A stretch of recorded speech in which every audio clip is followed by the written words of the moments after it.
Hello po, so may kamote po ako ngayon at hiniwa ko lang po ito ng pahaba para maiprito at sa mainit na mantika, naglagay po ako ng kamote at hinalo ko po ito para magpantay po ang pagkakaluto ng ating kamote.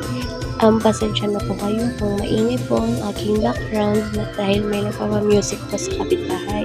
So kapag ganito po ang itsura niya, haluin lang po ulit natin ito para magpantay po ang pagkakaluto.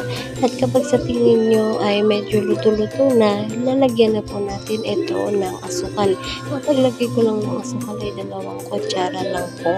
Nakadepende na po yan sa inyo kung ilang kutsara po ang ilalagay nyo. At pagkatapos ko nalagyan, hinalo ko lang po para magdikit yung mga asukal na nasa mantika.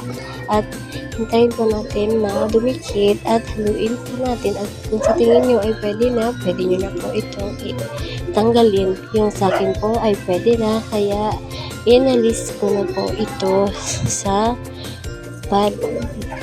kawali para po makain na. Tada! Ito na po siya. Bye!